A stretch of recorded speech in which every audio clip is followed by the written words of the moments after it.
We are glad you all are here. We'll let folks get joined in here and then we'll get started. And Allie just watches more join the waiting room. You'll have to keep letting them in. Welcome, welcome. It's nice to see some repeat faces and names from our CEO day camps and names that we recognize from our virtual academies. We are so glad you are all joining in today. Oh, and it's not summer 2024. I'm looking at my slide. It's summer Oh no. 2025. Look at that. I'm off a year. Um, all right. Well, let's go ahead and get started. I know we're going to have some folks still joining in, but I want to make sure that we get through all of our things today and get your questions answered. I'm Trisha Berry. I am the Executive Director for Women in STEM, your host for our Women in STEM or WiSTEM summer camps and academies that we've been hosting all summer. So we welcome you all today. And with me today from WiSTEM is Allie Emile, and she's going to introduce herself and chat in a little while. But we are excited to have you all join us. And we have some folks from admissions who will also introduce themselves in a little bit. So today we are celebrating the ends or almost end for those of you in virtual academies, ends of camps, and we have our admission sessions today. And it is summer 2025 in case you were curious if you traveled back in time or not. Just our presentation apparently did. So what are we going to do today? We're going to just talk briefly about WiSTEM, talk a little bit about what we did this summer with all of our camps and academies and show you some of the cool design challenges that we did. You were in a variety of camp experiences and maybe didn't get to see all of the things. So we're going to just give you a few highlights today. And then we're going to dive into the admissions information. I know many of you are here. We had a lot of seniors in our programs this summer, and I know you have lots of questions. So we want to make sure we get to that presentation for you.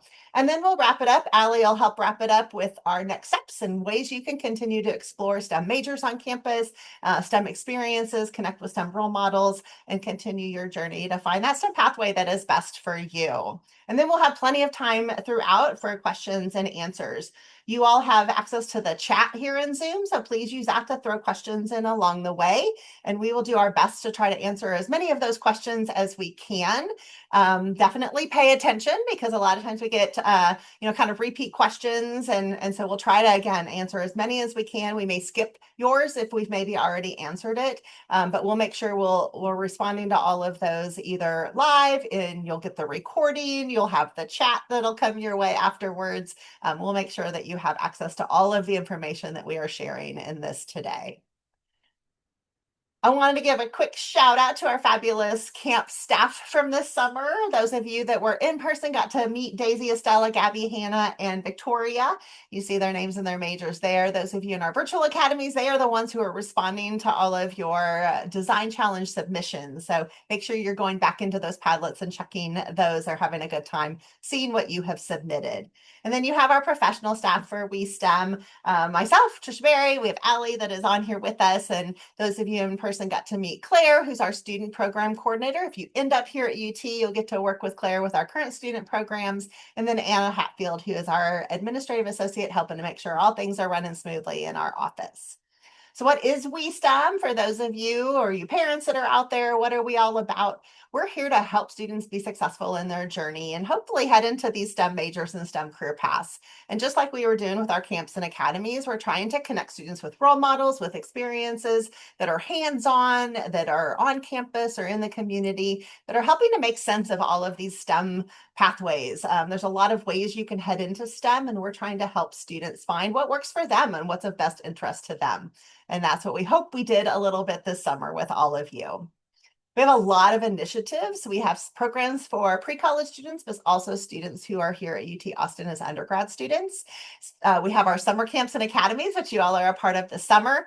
We have our massive STEM Girl Day at UT Austin that some of you all may have participated in as kindergarten through 8th graders. So we host that every February as part of Engineers Week. We have outreach ambassadors who are current students who go out into the community and volunteer and do STEM hands-on activities or serve on panels and help us spread the great joy of STEM out anywhere and everywhere that we can. We have our living learning community. Those are first-year students who are brand new to UT, who get to all live together on a couple floors within one of our residence halls and get to work, live together, learn together, get to go and study together and make a great first year here on campus.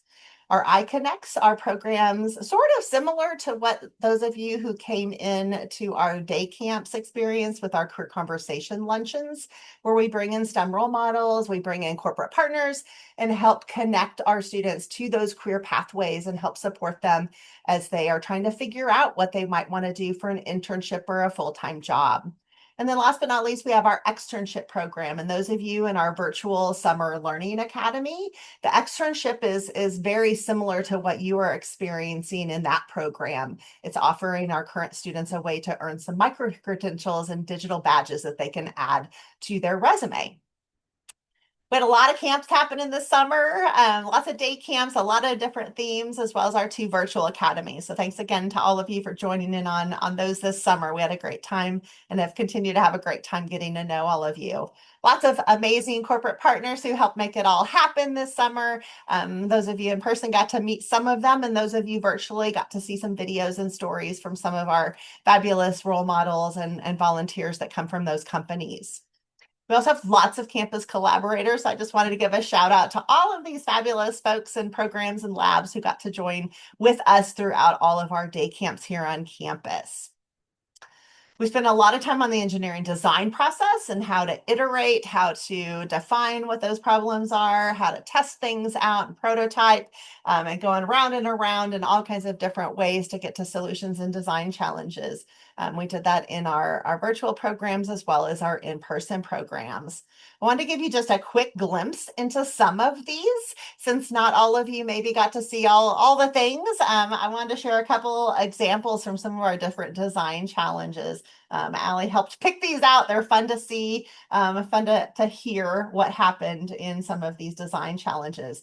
The first one that our summer engineering experience virtual academy students did was a Rube Goldberg machine. This was our first design challenge. And so here's a couple examples of what students did. It gives you a glimpse into this.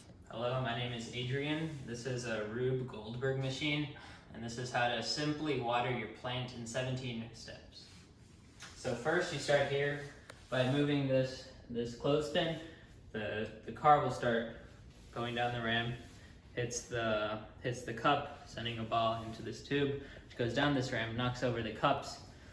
This pendulum hits the wood. The wood hits this string. The string loosens this ruler, which causes this metal thing to start spinning, which hits the blue ball, which then hits the yellow ball, sending it down this tube, which fulfills this Jenga domino block. The last block is connected to a string, which will release the clothespin, causing the tape on this inclined plane to fall down, causing a pulley system, which makes the bottom of the cup lift up, watering the plant.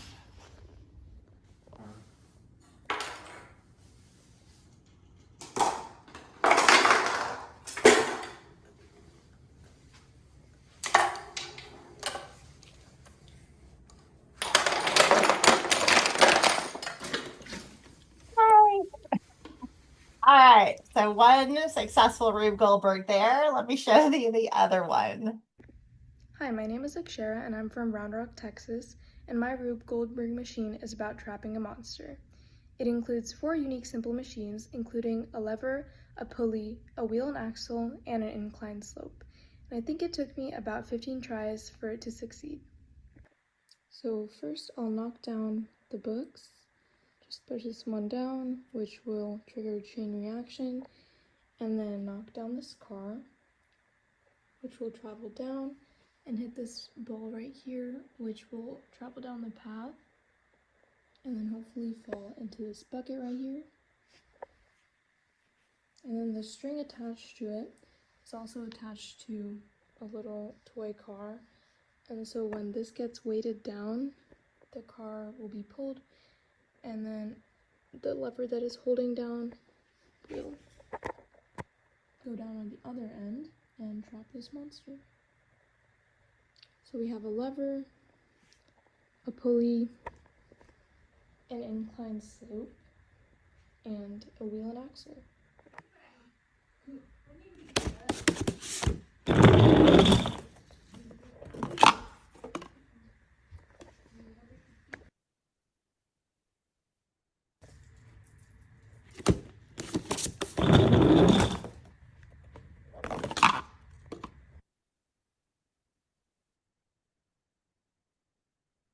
I love that because they share the failure, right? It's not always going to work the first time, and that's the beauty of design challenges is that you get to try and test and make it all work. So there's two great examples from our Rube Goldberg machine challenge. Hello, my name is Whoop, Adrian. This is a Hi, Rube my name is Goldberg Akshara, machine. and whoops.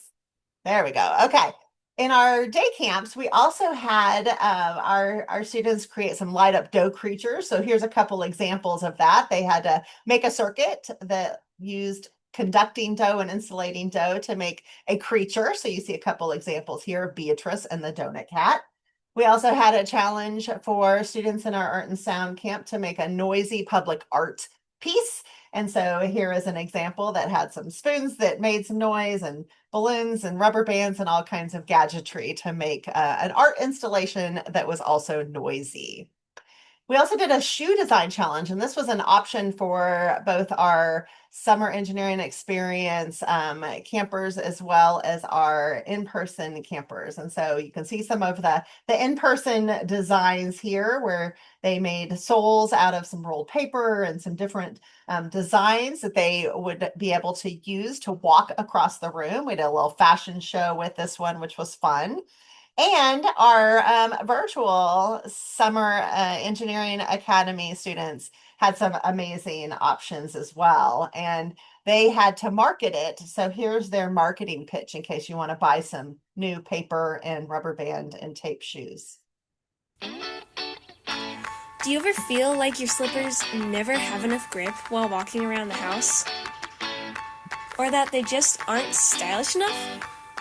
If this is you, then you should try out the all-new Slipless Bunny Slippers. These slippers provide a non-slip, comfortable feel while being stylish at the same time. Get your all-new Slipless Bunny Slippers today!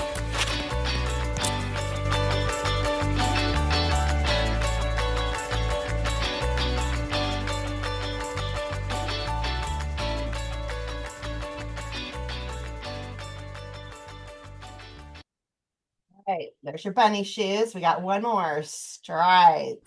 Introducing Strides, the handmade high-traction all-style shoe you didn't know you needed. With a 2-inch comfort sole, reinforced slip grip and rubber band traction tech, Stride keeps you steady no matter the surface. Walk smooth, stay grounded, look fresh. These shoes don't just handle slippery floors, they own them.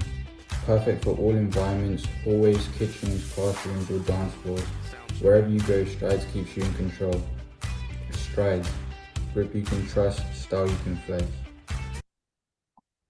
It is the shoe you didn't know you needed. How about that?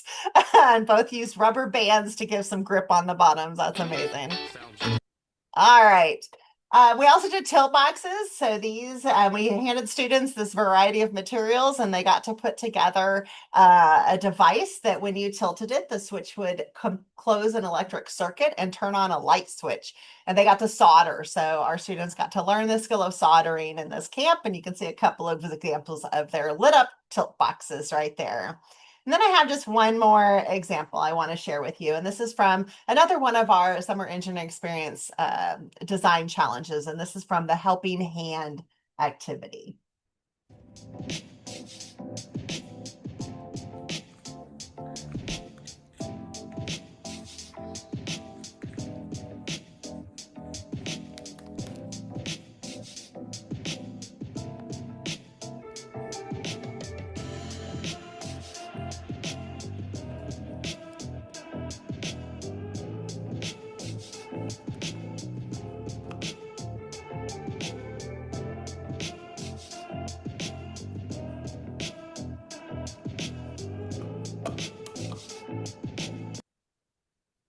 So just a few examples of the design challenges that our students completed this summer.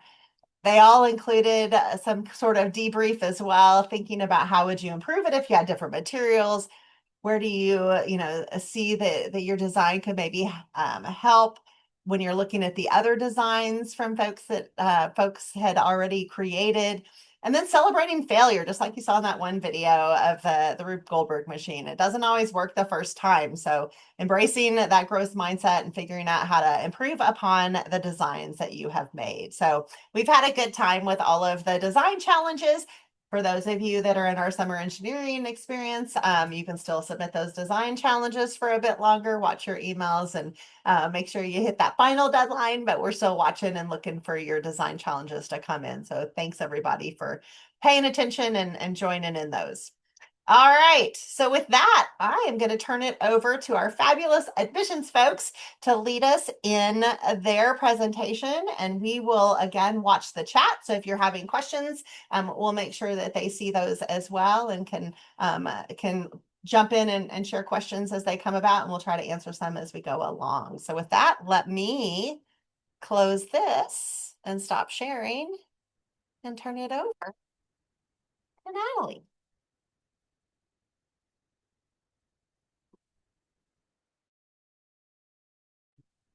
All righty. So can everyone see my screen? Yes. Okay, perfect. So I will go ahead and get started. I'll start off by introducing myself. Oh, actually first, before I even do that, if y'all wouldn't mind just scanning this QR code here, this just lets us know that you were here with us today. Lets us know how many people showed up to our info session. And then also it gets you signed up for our mailing and emailing list. So that way, if any emails start coming up about, hey, just a heads up, our deadline's coming up, or hey, the application's open, things going on UT's campus, we could go ahead and get you those emails sent over. So yeah, I'll give y'all about 1 minute to scan it.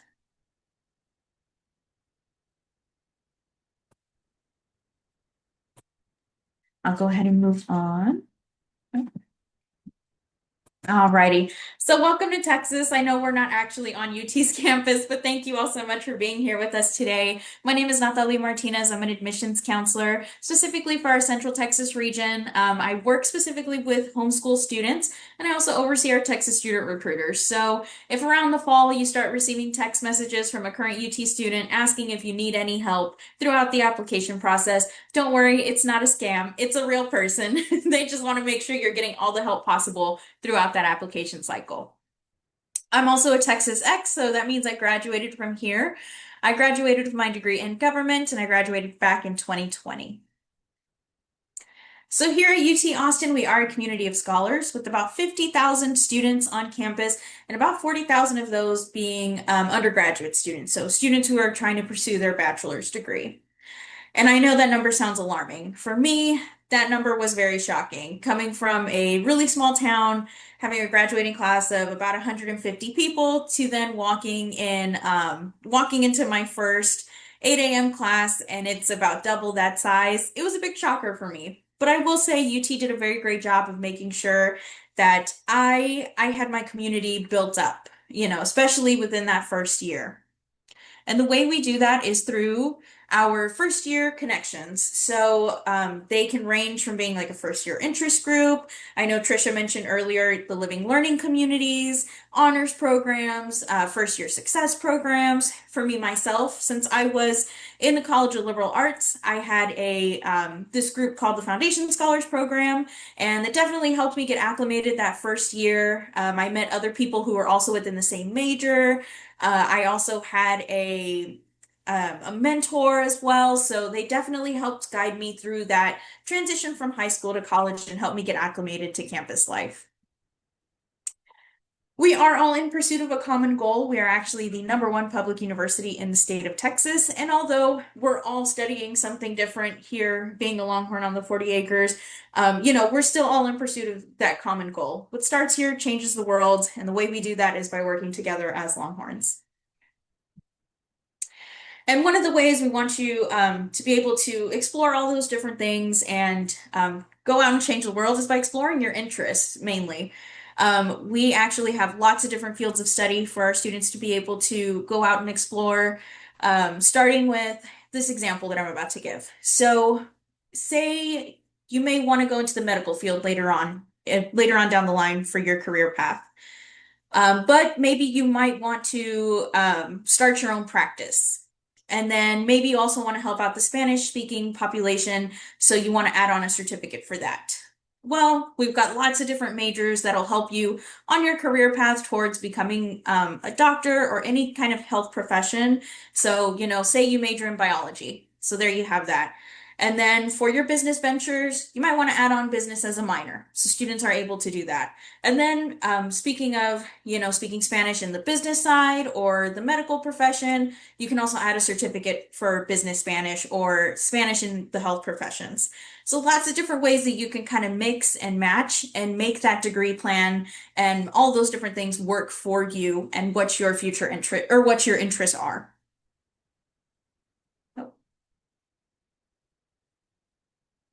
There we go.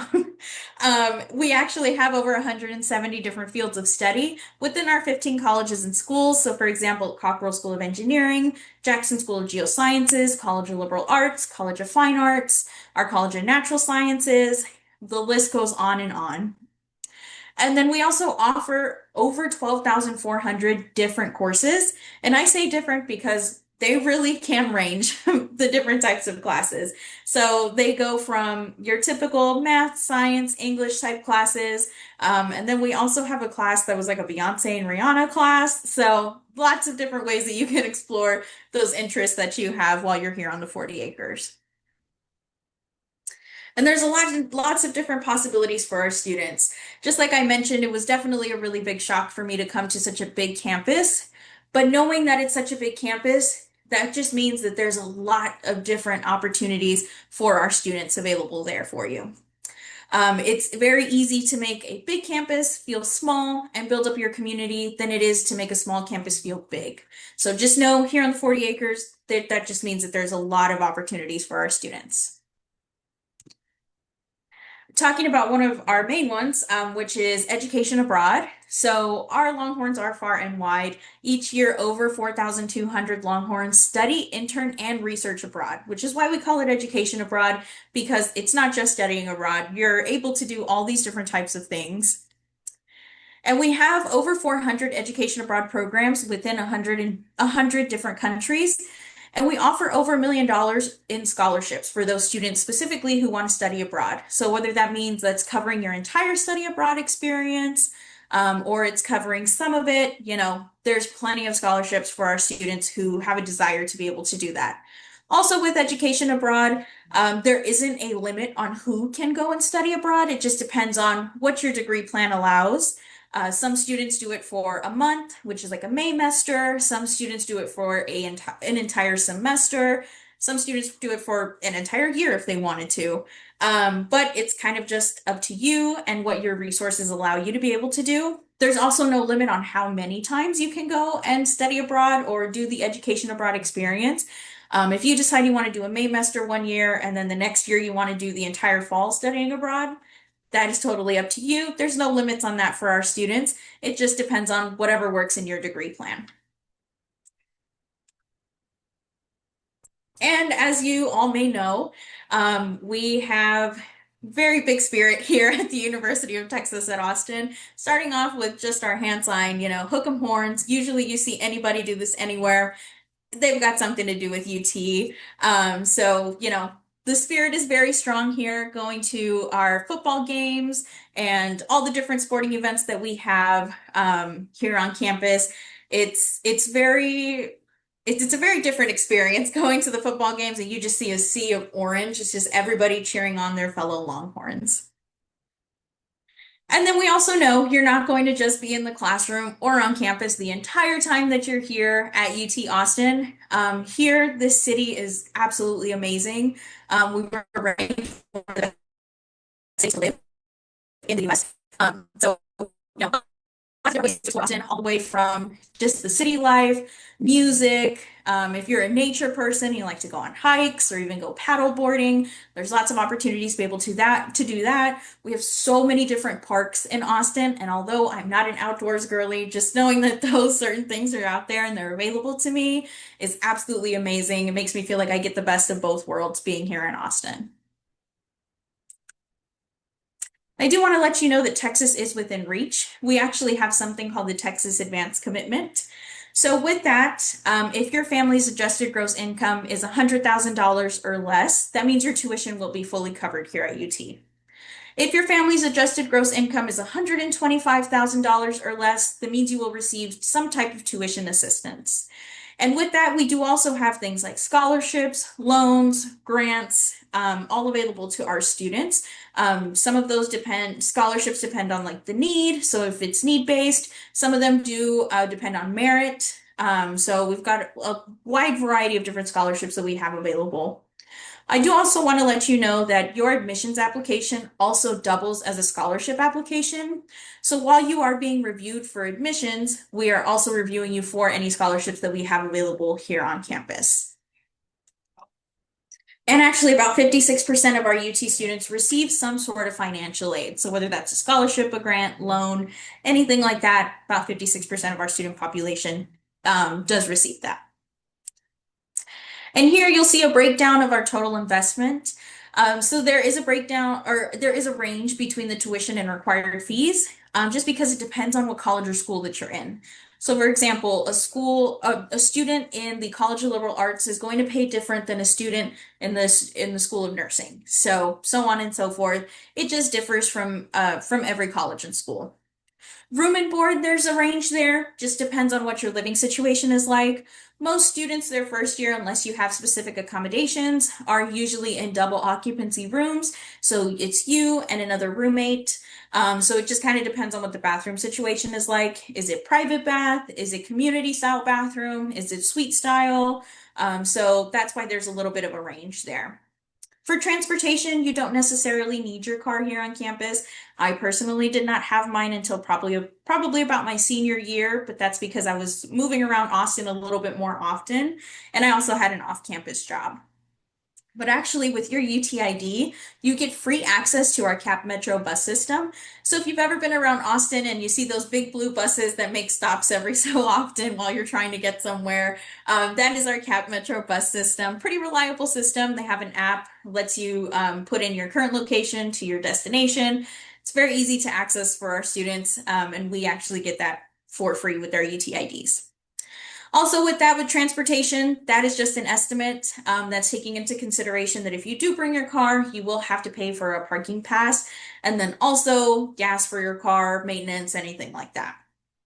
For books and supplies, that can range for every class. So you may have some classes where the professor provides absolutely everything, and you'll have other classes where the professor might have written their own book, so they may want you to purchase that book. It just kind of depends on what class you're taking. For miscellaneous and personal items, how often are you going out with friends? When you're going out with friends, are you going out to concerts? Are you going out to eat? Bowling, all these different things that may cost money. So that can range for every student. But with that, how often are you going to have to buy your necessities? So on and so forth. That was specifically for our Texas residents, and this is for an entire year. So this is not per semester, this is for the whole year.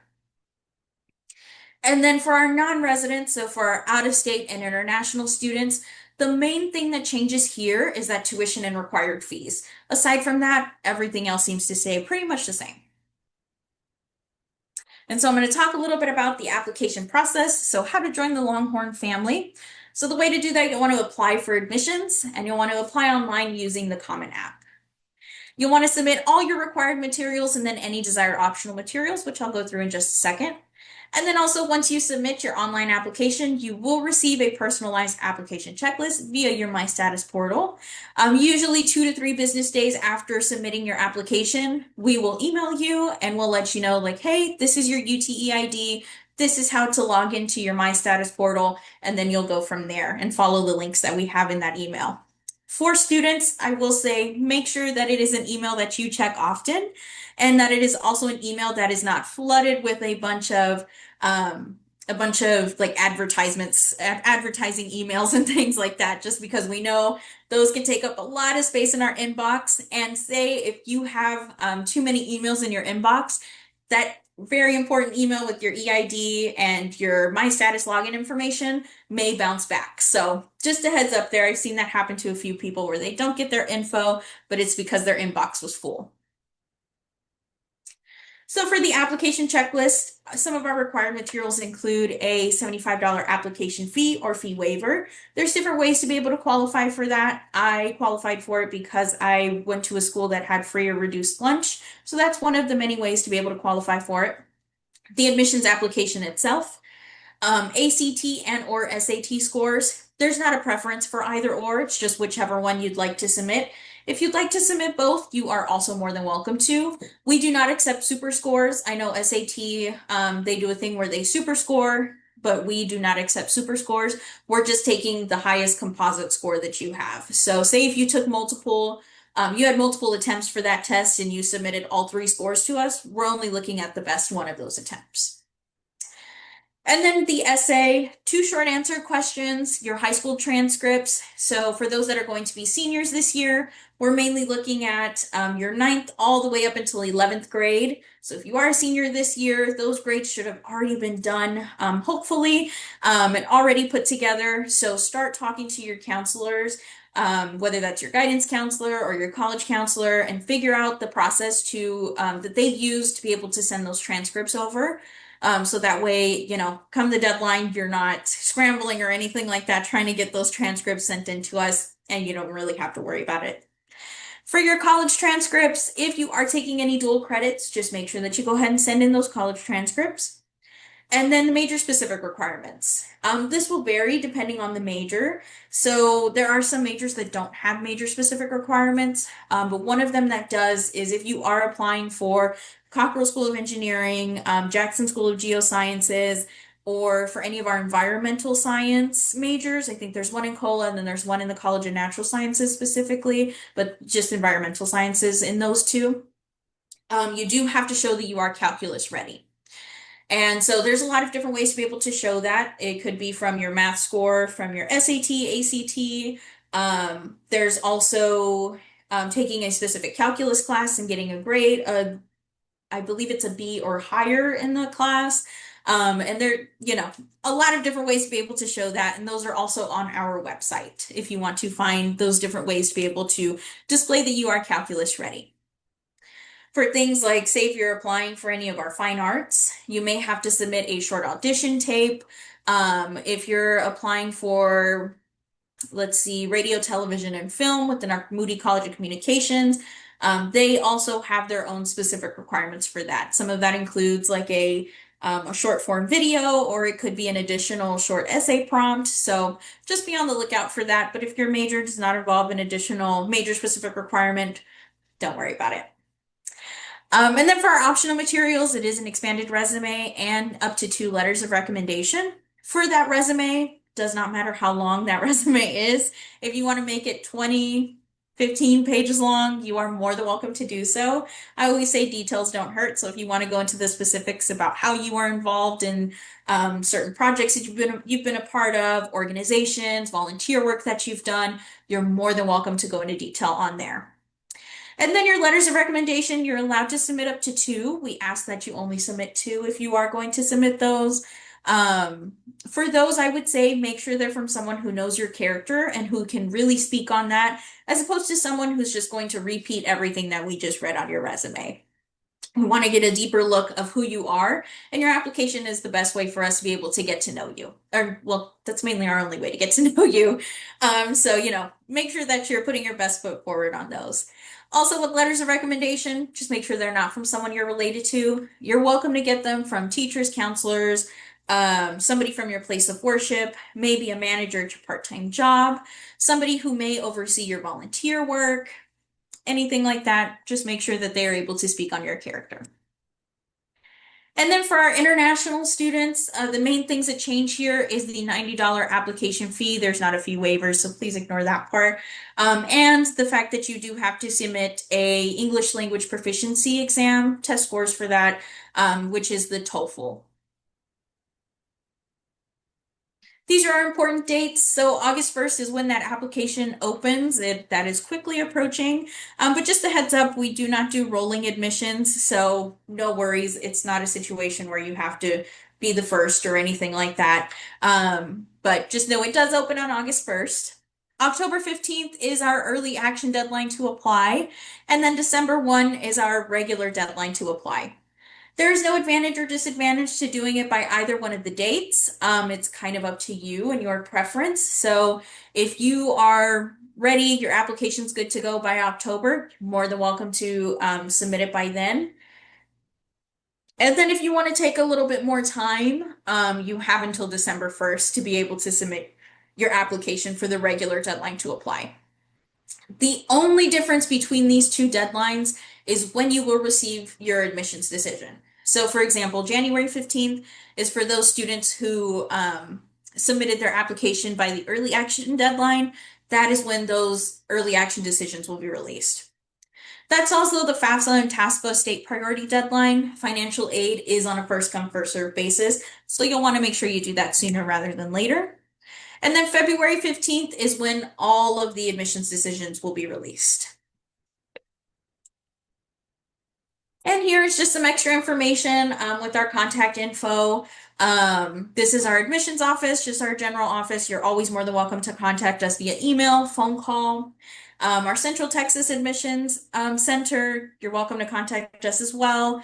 Dallas, Houston, and the Valley, they're all of our regional centers. So if you'd like to go and visit your specific admissions counselor, you're always more than welcome to set up an appointment and do that. And that'll all be on our contact page on our website, which I'll share the link to our website in just a second. If you'd like to see what it's like to be a Longhorn, and you just want to see it from a student's perspective, you're always more than welcome to follow us on Instagram at Be a Longhorn. We have current UT students that are on there just showcasing their life and what it's like to be on the 40 acres. Also, occasionally we'll have some admissions counselors on there, doing little giving little tidbits about, the application, little tips and tricks and different things like that. And now I will open it up to some questions that we see on the chat. So I see we've got a few questions. And then I also saw that we had some questions come in before the event started. One question specifically I did want to answer was, I know someone had asked about how do I increase my chances, or what can I do to increase my chances in being admitted to UT Austin? So first, I want to mention the fact that we utilize a holistic review process. So what that means is that we're looking at every single element of the application, and one piece of the application doesn't outweigh any of the others. It's all looked at on an equal playing field. So for that question, there's not one certain specific thing that's going to be the determining factor for a student or anything like that. Just like we know one characteristic doesn't define who you are. Same thing with your application. One specific thing is not going to be an end all be all for a student. So there's not one specific thing or a formula for students to follow that'll specifically increase their chances. One thing I will say is be passionate about what you're applying for. So we want to see that you care about what you're applying for and what you want to study. We can definitely tell when students are only doing it because their parents may be telling them. I do see a question in here. If you qualify for automatic admissions and apply to the School of Engineering, is your application going to be holistically reviewed? Yes, everyone's application is holistically reviewed. So even if you are auto admit, that guarantees you, which is the top 5% of your Texas high school graduating class, even if you are within that top 5%, that guarantees you a spot at the University of Texas. That does not guarantee you your major. So you will get a message that, congratulations, you were admitted to UT. However, we are still reviewing you for your major. So, that's whenever I mentioned January 15th and then February 15th, depending on whichever deadline you applied by, that's when you'll get your admissions decision. But yes, everybody is holistically reviewed despite no matter what major. Does UT offer any cybersecurity related classes? I believe within the College of Natural Sciences and Computer Science. Yes, yes. They do have a specific track for computer science students to follow in cybersecurity. So what qualities do you look for in STEM applicants? So I'm going to circle back with that and mention the fact that it is all holistically reviewed, right? So we're taking every single thing into consideration. So there's not one thing that's going to be like the determining factor, like, yes, this is specifically going to get a STEM student in. So I can't really say that there's one specific quality that we're looking for because we're looking at everything as a whole. Now, if you're applying for a specific major, you're very passionate about it, you've joined orgs about it, all those different things, feel free to write about that. Put that on your resume, talk about it a little bit more. If you have a connection with a specific teacher and it's in the subject that you really like, feel free to get that recommendation. All these different ways, all these different things are ways for us to be able to get to know you and who you are and how you are as a student. So, don't be afraid to brag about yourself and let all of those specific things shine.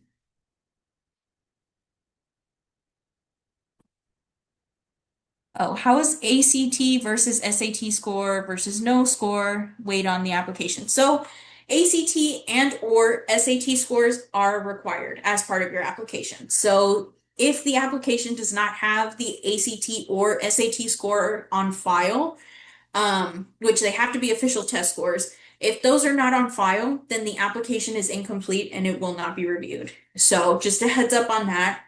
You do have to have at least one on file. We don't favor either or. So it's just whichever one that you have decided you wanted to submit to us. Same thing here. We're taking a look at everything in the application. So, there's no advantage or disadvantage to submitting one over the other or both even.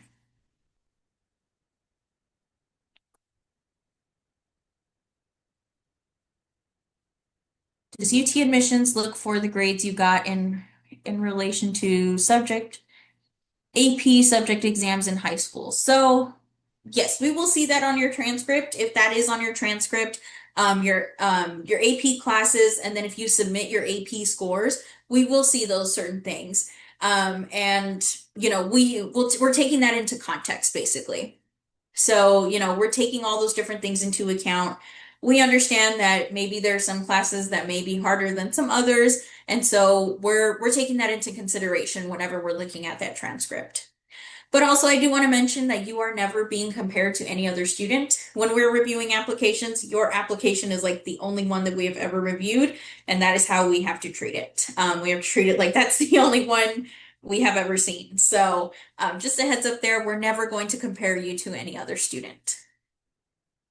If I already have a UTE ID, will I be assigned a new one once I submit my application? So that's a good question because we do have some people who may have a UTE ID for a variety of different reasons. One of those might be that they take UT on-ramps. So whenever you're filling out your application, you go through everything. If you do get a new UTE ID, there is a way for us to be able to merge those. There is also a way for you to be able to merge those as well. But sorry, let me press OK on this. But if the specific process is, it's a little like, it's taking too long or you're having difficulties with that process, no worries. You're always more than welcome to email us. Just let us know. Let us know what the two different EIDs are, and we can go ahead and get those merged for you. Do you have regional tuition programs for neighboring state students? Do you consider neighboring state students as in-state tuition? So no, we don't have regional tuition programs for neighboring state students. And if you are out of the state of Texas, from outside of the state of Texas, then you are not considered in-state. And then, do you prefer high difficulty classes or classes that you get higher grades in, or both? So we see a wide variety of students that come from either or, but that's why we have things like holistic review. So for example, there are going to be some students that come from schools that may not offer a lot of AP courses, or some students who come from a school that don't offer AP or dual credit courses. So that's why we have things like holistic review, because it's taking a look at everything.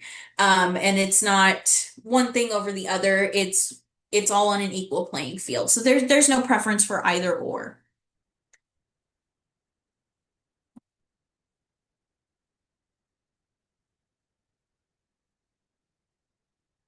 Are there any specific scholarships for which we need to apply separately? So as far as those first year scholarships, no. For any scholarships that we're offering for our incoming students, no. It's basically just that your admissions application is going to double as that scholarship application. Now, there are some scholarships that may require you to submit your resume or to do the letters of recommendation and things like that. But once you get access to your My Status portal, usually on there will be a scholarship interest form. So you'll want to make sure you look at that to see if any of the scholarships have any specific requirements, so that way you're able to um, upload all that information that we have it on file. But yes, aside from that, other scholarships outside of here, I would say probably look at your local businesses, right? So any local businesses that you have, usually around the springtime, or around the fall, they're having students apply for scholarships that they might have available. So apply for any scholarships that are in your own hometown. I know the Texas X's also have specific chapters depending on what district or what region that you're in, and that'll be on the Texas X's website. So they'll have their own scholarships available too. So for example, if you're in the Houston area, there most definitely is a Texas X's chapter in the Houston area, and they are offering their student scholarships that you can apply for. Okay. So we've got a few questions.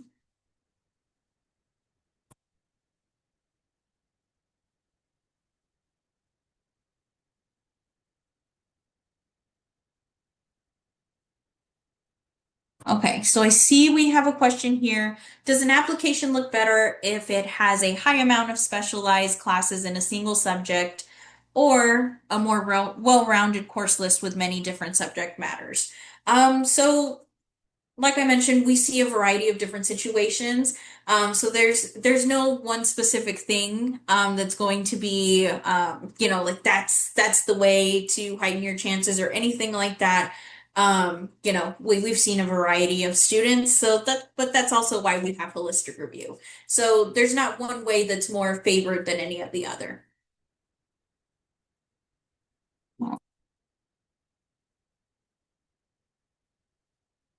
Okay, and it looks like we've slowed down on some of these questions. I'm gonna stop sharing my screen. Oh, gotta press the right button. Let's see. Okay, yeah, I think we've slowed down on some of our questions. If y'all want to mention, did I miss any in there? I think we were rapid fire trying to respond to all the things and catch what you weren't. I don't know, Allie, did you catch anything, or Sandra, that we missed along the way? I don't think so. Y'all were doing Sandra and you were doing a great job answering as people asked. And I'll just echo what Alright. you were hearing. A lot of times I think, you're trying to figure out, how do I make this perfect? How do I do the right thing? How do I take the right classes? How do I take all the AP classes? And what I would challenge you is to figure out, and doing our WiSTEM camps and academies hopefully helped you with this a little bit, but figure out what you enjoy. Figure out, do you like chemistry better than physics? Well, if you like chemistry better than physics, then maybe don't take the physics AP, because you're just going to be miserable. And you're only in high school once. Why be miserable through the rest of high school? Because at the end of the day, whether you took AP chemistry, AP physics, all of the above, or none, it really doesn't matter. They're looking at your holistic picture of your application, and they're looking at what all have you done, what all have you experienced, who are you as a person when you're filling out those essays. And so don't try to play this game of I have to take everything. I have to volunteer a gazillion hours. I have to have, cured cancer in order to apply and make myself be competitive in this process, because you're going to lose out in the joy of just being a high school student and the joy of getting to come to college and doing all of these fun things in your future. So do the things that you enjoy. Volunteer where you want to volunteer. If you want to volunteer, be in sports, be in clubs, have fun. You don't have to load your time, load your schedule with all of these kinds of things that are not part of who you are or your passion. So that is my recommendation to you. You're doing the things already by being a part of our WiSTEM programs to explore and to learn. You can add those to your resume and to all your things if you want. But make sure that you're doing the things that you enjoy, because uh, they're looking at that holistic picture and they're looking at all of your experiences and all of you. And if part of you is miserable, that's going to come through in some of the things that you do. So just don't do those things that make you miserable. So that's my 2 cents.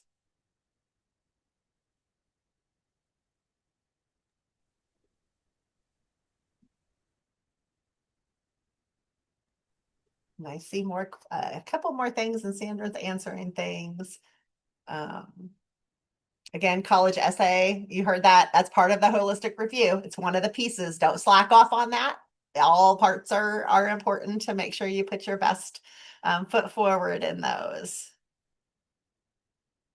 Got some advice on personal essay? Yeah, so I would say, let's see, because our essay is pretty open, so it's not a one specific question that we're asking. Um, I guess just do whatever displays who you are. I've heard a lot of different variations from our like students who have been admitted, and who are current UT students. Someone wrote a whole paper about like a tomato, I think, and they like I guess it was just a really good essay. But that was just some of their good work they wanted to display. You're welcome to submit an essay as long as it follows our word count that we have. About anything really. If you want to do it more personalized and talk more about yourself, you're welcome to go that route. If you want to talk about something that's like a metaphor for your life, you're welcome to do that as well. If you want to talk about a experience that you had in a class, lots of different ways that you can go with that. And that's why it's so open, because we know every student is going to be different. It's going to have a different experience. So, I would say when you write it, have other people read it. Have maybe a teacher that knows you very well, maybe a friend that really knows you, a sibling that knows you, like have somebody read it so that way they know it makes sense and they know it speaks to who you are. Because having someone else's eyes on it, they're able to catch, ooh, you repeated yourself here, or, you could probably change this here, or I don't really like how this is written because it doesn't, like, I know who you are and this isn't you, or like, I'm not seeing your passion shine through. So, have other people read it. That's totally okay. And it's probably not good to type into Chat GPT, here's all about me, write an essay that will get me admitted to UT Austin. It's pretty easy these days to figure out, is this your words? Is this not your words? Is this standard Chat GPT types of responses? Is it not?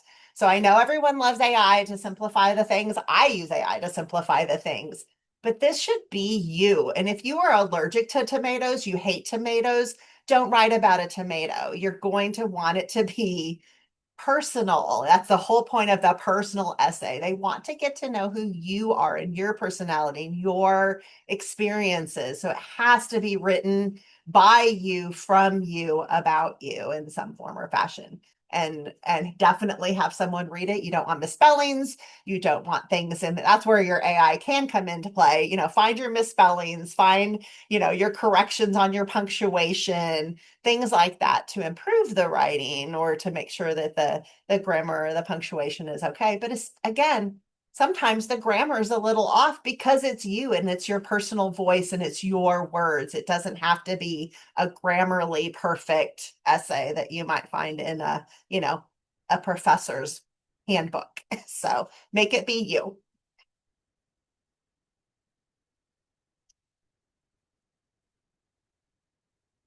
I see one I can answer about engineering. So the question about co-op engineering program, how do you get hands-on learning?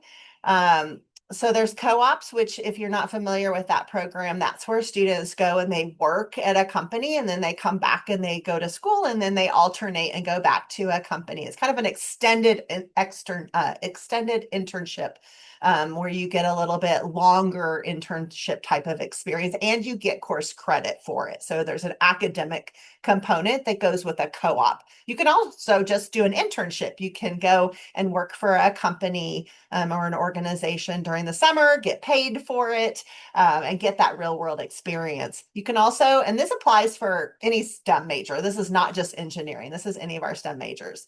You can also do research on campus. You can work with either volunteer or get paid to work with a faculty member on their research and get that hands-on research experience in a STEM focused lab.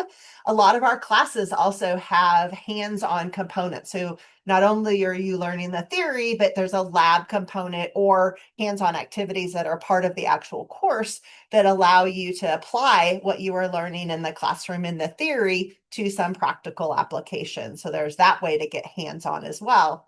There's also a lot of opportunities with student organizations. We have student orgs that are building rockets, that are doing the cybersecurity challenges that sometimes are coming from external organizations or companies or the government, that are for students to compete and win funds, win money. We have students groups that are building race cars. We have student groups that are I shared in there the engineering chamber orchestra. They're playing music. We have student organizations that are going out into classrooms and helping to share the coolness of STEM with other kids that are in elementary school, for example. Lots of different ways that you can get involved to gain different kinds of experiences. You might think going into an elementary school to excite them about STEM is not related to getting experience, but try to explain your STEM major to a kindergartner. You're learning communication skills, which are critically important to head into any sort of STEM job.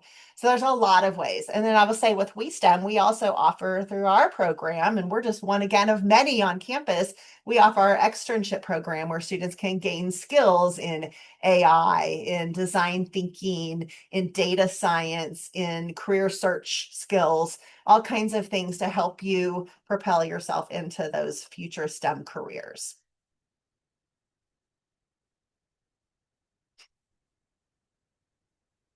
Allie, there's a question for you in there from Cricket.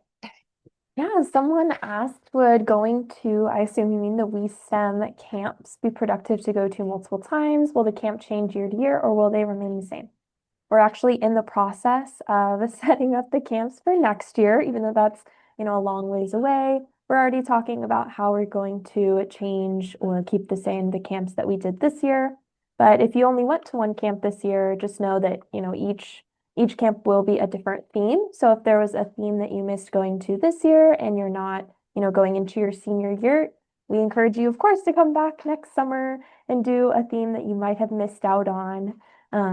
Because we will be offering some of those same themes again.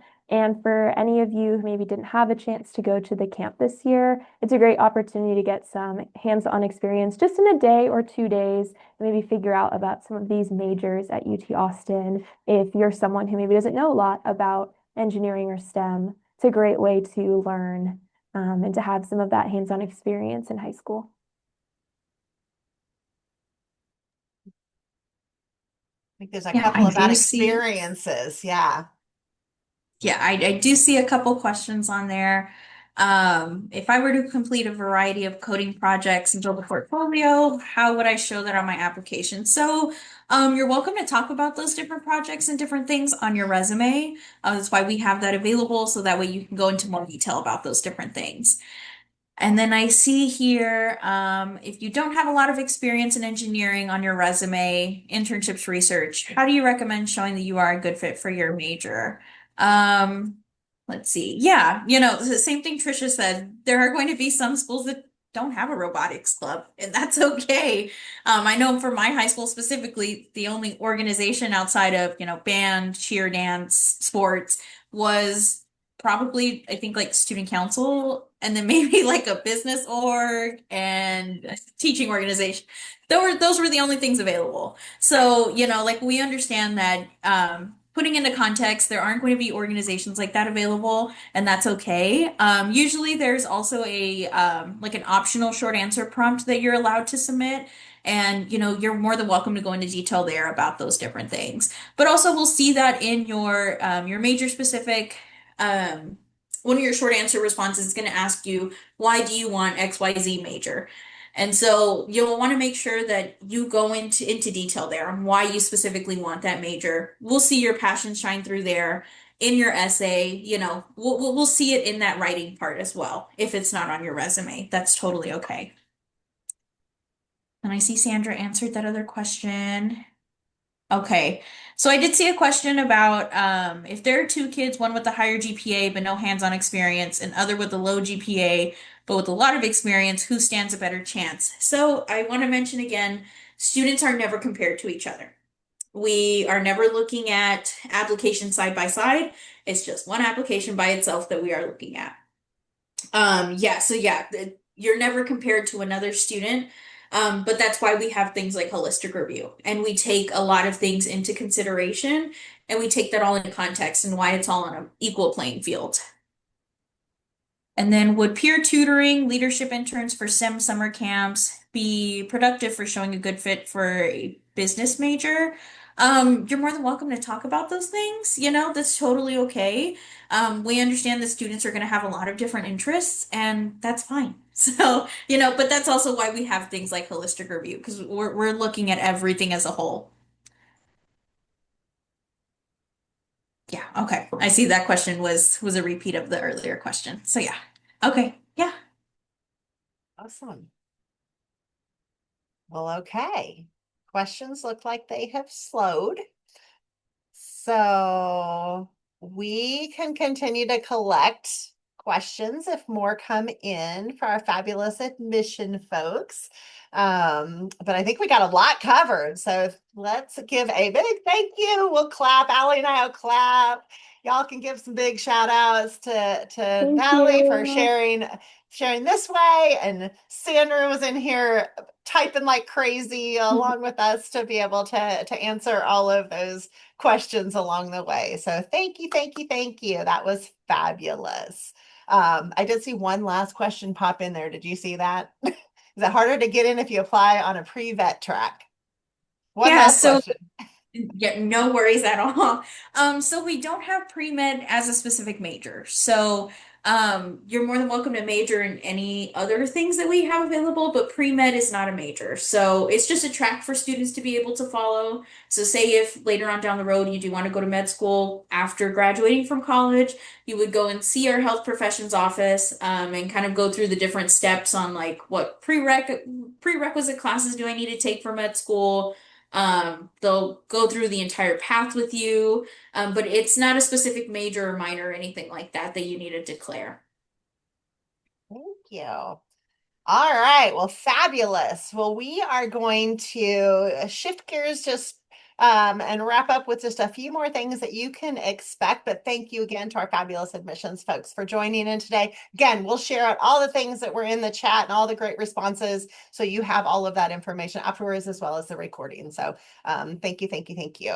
So I'm going to turn it over to Allie, and she's going to share with you what to expect next. Awesome. First, I'll just take a second to introduce myself. My name is Allie. I am the WiSTEM Outreach Program Coordinator. If any of you attended the camps this summer, you probably saw me, or if you're in the summer engineering experience, I commented on, I think, almost all of the submissions for the first design challenge, so you might have seen my name around there. But I'm going to share my screen and give you a little bit more information about the resources that you have available. So let me make sure I'm in the right mode. Just give me 1 second. Can you see that, Trisha? Okay, perfect. So, oops, I started on the wrong slide. So let me just skip ahead to my portion. Here we go. And I'm going to share some of those resources. So you all you should have been receiving newsletters throughout the summer, whether you were involved in our virtual academies or in-person summer camps. And one of them came today for all of you. They gave a variety of resources available to you, and I'm going to go through some of the specifics so that you can check them out if you have not already. So first of all, you should have gotten a link to a box folder that has some subfolders. You can see them on the screen right here, the UTWiSTEM camp resources. And this is a great place to check out different career guides if you're trying to figure out what major you want to choose for college or what career option you might want to pick for the future. There are also UT Austin admissions checklist and information. So if you had any questions that you didn't feel like were answered or you don't remember those answers of what do I need to apply to specific majors at UT, that information will be in that folder. And you can learn about the different departments, the different majors that are available, as well as like what the required courses would be in those majors. So you can get a better understanding and make a more informed decision about what major you want to do in college. Next slide has information about our Role Model Monday webinar series. We only have one more webinar left next Monday. For any of you who were able to attend last week, you would have seen the format was a little bit different. We did speed networking with STEM professionals, where students were put into breakout rooms with a variety of STEM professionals in different fields and had an opportunity to ask questions in a little bit of smaller groups than the typical webinars we've been doing. And next Monday is also speed networking, but this time with UT Austin STEM students, some of whom will be the WiSTEM crew. So if you went to any of the summer camps, your crew or cohort leaders might be there for that webinar.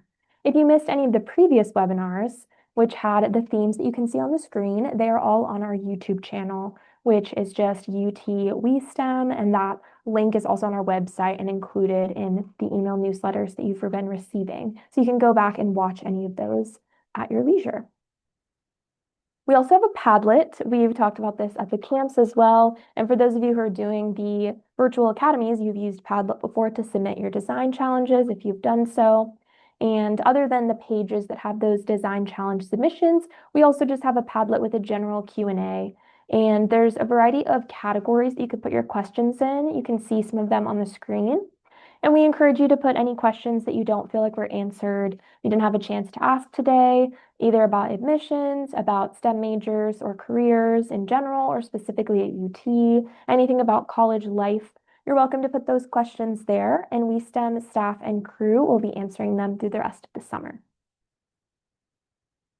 And then we have a separate Padlet page that's called Reasons to Love Engineering that has submissions from UT Austin engineering alums.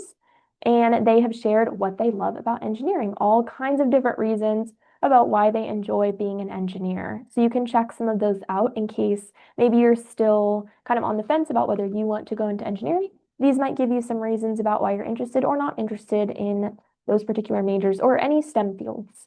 Yeah. And then here are a variety of links that you can check out if another way to keep exploring different STEM disciplines. The next slide will have a little bit more emphasis on Wayfinder, the one in the top right corner, but any of these links would be great for you to check out just to, compare different majors, different types of engineering. Like I said, Wayfinder is specific to UT Austin. So you can find out the variety of majors offered and what courses you would have to take for those majors, and just a little bit more detailed description about the differences between them. I know a lot of the questions we received from camp participants were, what are these majors? What are the differences? Maybe you've never met someone in these particular fields. And these are all great resources. I think hearing from people who are already in the fields is really helpful to get more information. So I also do recommend watching those webinars in those certain themes because those people were in particular fields you might be interested in. But this is a website you can peruse to check out. And then, like I was saying, these websites particularly have videos with STEM role models. Like I said, that's a great way to figure out if you're interested in a certain field or not. or just to see that anyone can belong in any of these STEM fields. You don't have to be a particular type of student or person to belong in STEM. We want everyone who's interested in STEM to have a place and get involved. And that's all I have to share. Do we have any last minute questions? Trisha, you might be looking at the chat, so let me know if there's anything people are wanting to know at the end. Yeah, so we had one, and this kind of goes back to the application side. So for the why this major prompt for the application, you have trouble to think about besides you're passionate about the major.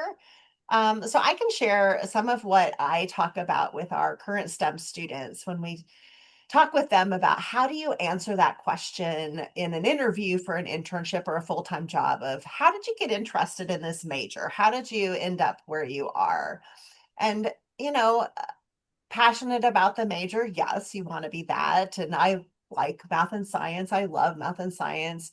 Those all work, right? But think about do you have an example? Do you have a personal story of the why? Do you have, have you seen something in our world that you want to make better or change because of STEM? And you see that this STEM major is your pathway to be able to maybe do that.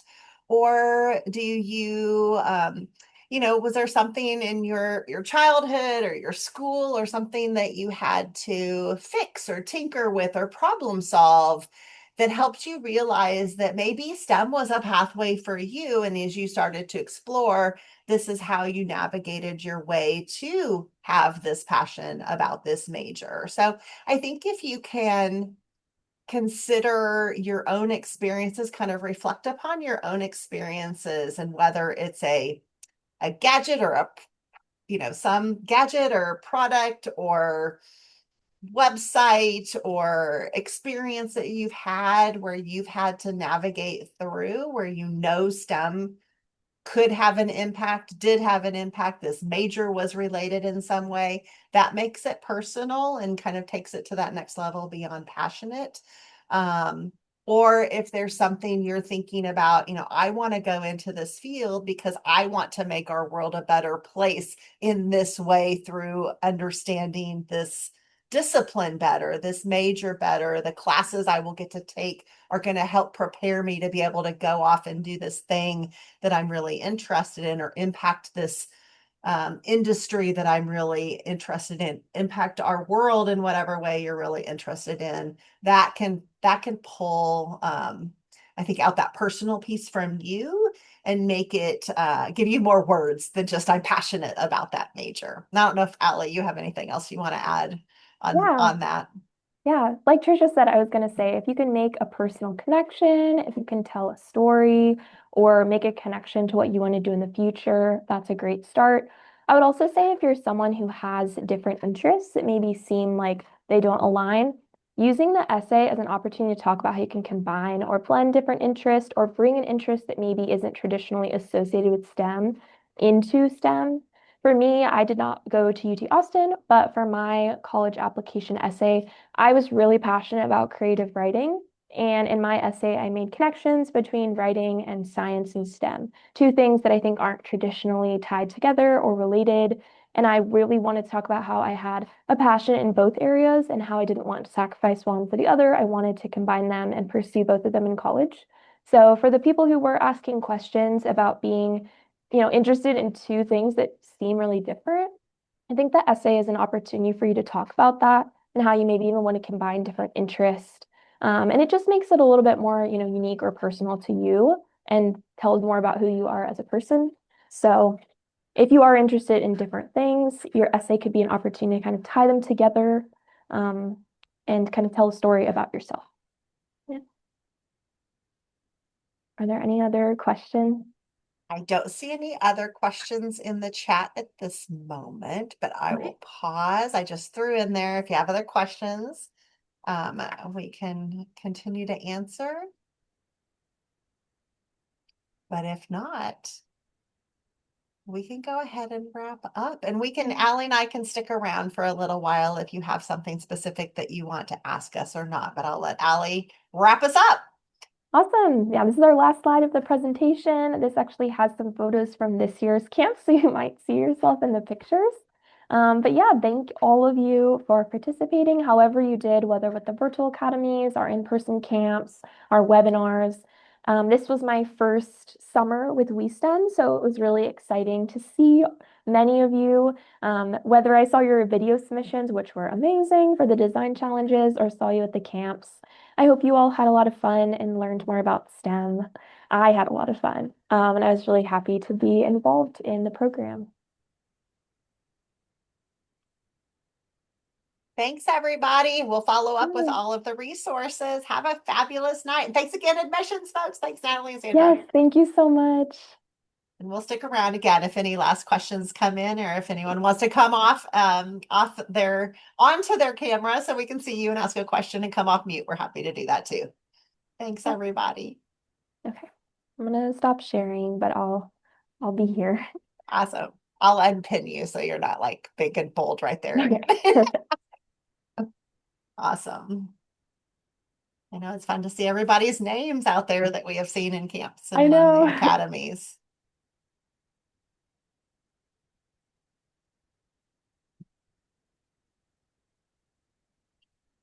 You can put CS as your first major and you can put EC as your second major. That is true.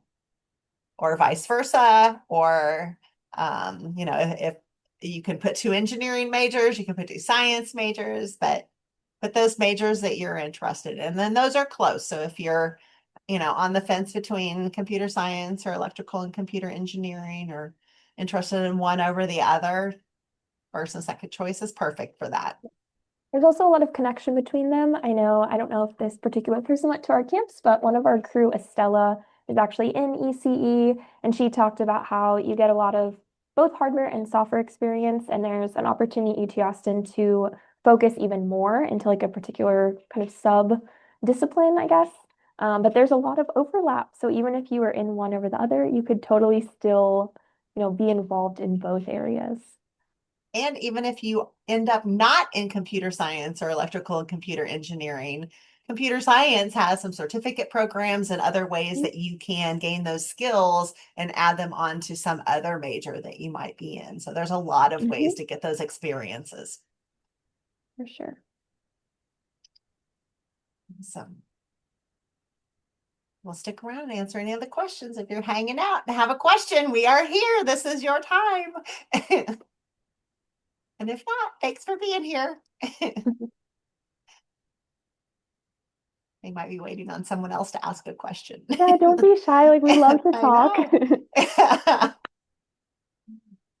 know. We do not have business major information in those folders, other than there is information on the combined electrical and computer engineering and business degree, simply because, well, that's a good question. I think we have some information about the finance and some of the math focused business degrees. The more STEM focused business degrees, I think, are in there where are they? I will look. Keep asking questions. I will go look and I will report that out. Give me a second. Yeah. Well, while you're looking, I'll just plug a little bit about the connection between STEM and entrepreneurship. We did have a STEM and entrepreneurship camp this summer. I don't know if you personally attended for the person who asked that question, but if you did choose to be involved in business or engineering, there's definitely overlap between them.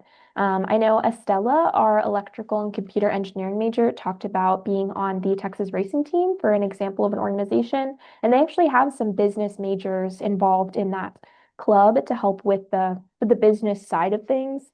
So there are definitely some STEM clubs and organizations if you do go into business but still have that interest in STEM. I feel like I'm going to say that about any combination of majors or interests. There's going to be some way that you can combine them or be involved.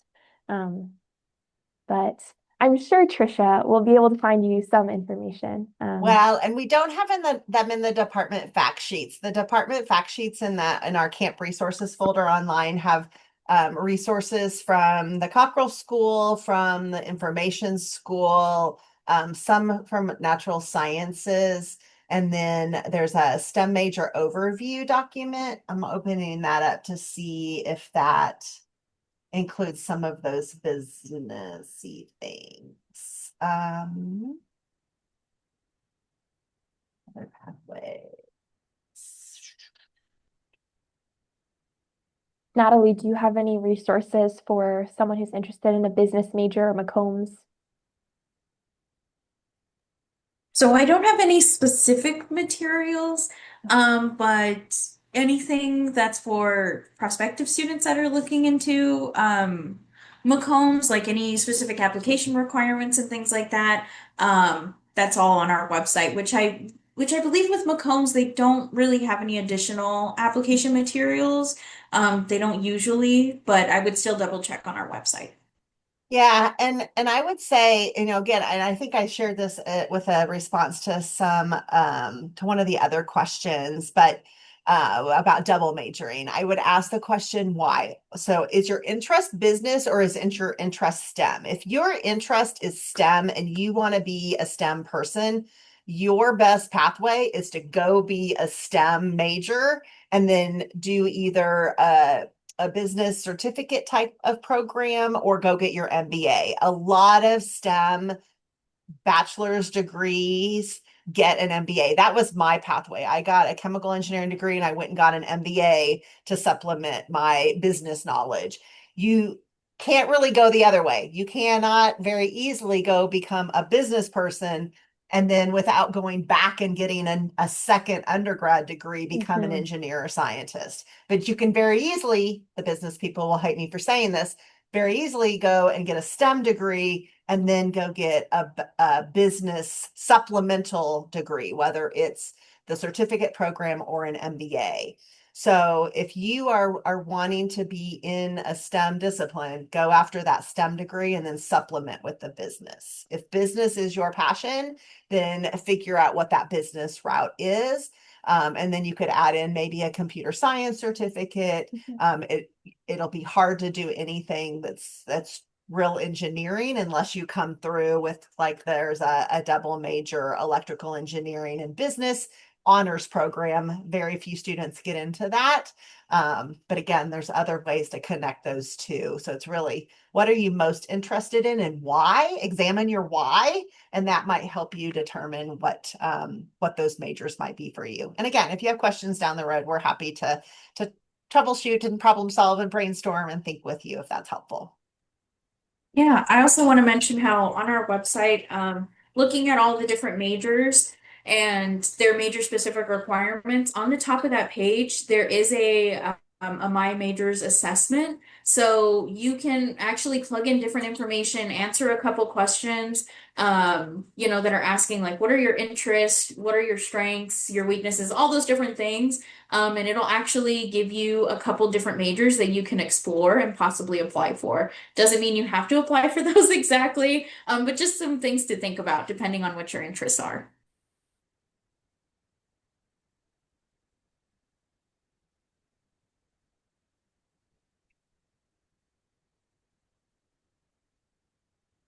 Hi. I had another A question. face. Thanks for coming on Yay! Thank camera. you. So my question was, it was building upon from my other one, but it was about my UTEID. So I already have one in like high school, and I was thinking like when I actually apply through UT Austin, there's a section where like after you submit your application, there's like the housing one where you can deposit like I think $50, I think, and then you get to like select your dorms in like June or something like that.